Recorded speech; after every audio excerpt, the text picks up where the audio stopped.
આજે વહેલી સવારથી જ સુરત શહેરના વાતાવરણમાં અચાનક પલટો જોવા મળી રહ્યો છે અને સમગ્ર સુરત શહેરમાં ધુમ્મસ ભર્યું વાતાવરણ જોવા મળી રહ્યું છે। તમને સીધા દ્રશ્ય બતાવવાનો પ્રયાસ કરીશ કે આજે વહેલી સવારથી જ સુરત શહેરમાં ગાઢ ધુમ્મસની ચાદરમાં લપેટાઈ ગયું છે, જેના કારણે સામાન્ય જનજીવનની સાથે ટ્રાફિક અને હવાઈ સેવાઓ પર પણ માઠી અસર પડી રહી છે। ધુમ્મસનું પ્રમાણ જે ઓછું નહીં થઈ રહ્યું ને સુરતીઓ અચાનક બદલાયેલા આ મિજાજને અનુભવ કરવો પડી રહ્યો છે। તે આપણી સાથે અહીંથી જે કેટલાક વાહન ચાલકો પસાર થઈ રહ્યા છે તે જોડાયા છે, તેમની સાથે વાત કરીશું।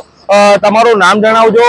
ધુમ્મસની ચાદર સુરતમાં જોવા મળી રહી છે, શું કેવું છે? મારું નામ સુનિલ દવે છે। અહીંયા વીઆઈપી ભગવાન મહાવીર કોલેજ યુનિવર્સિટીના રોડ પરથી હું પસાર થઈ રહ્યો છું।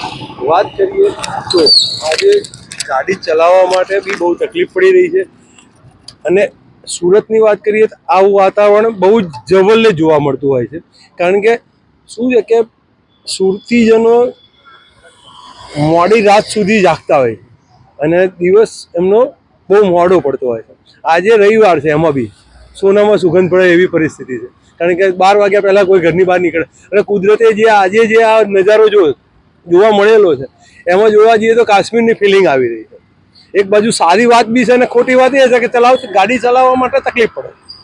આ તમે ધુમ્મસની વાત કરીએ તો સુરતની એક્યુઆઈ 200 ની પાર જતો રહ્યો છે અને પ્રદૂષણની પણ વાત ચાલી રહી છે, આ બાબતે શું કેવું છે? પ્રદૂષણની વાત કરીએ તો ખરેખર જોવા જઈએ તો આ બહુ મોટો આખા વિશ્વનો પ્રશ્ન છે, કારણ કે ચોખ્ખી હવા માટે આવનારા સમયમાં જેમ લોકો બેગ લઈને ફરે છે એમ ઓક્સિજનના સિલિન્ડરો લઈને નહીં ફરવું પડે તો નવાઈ નહીં પામવું।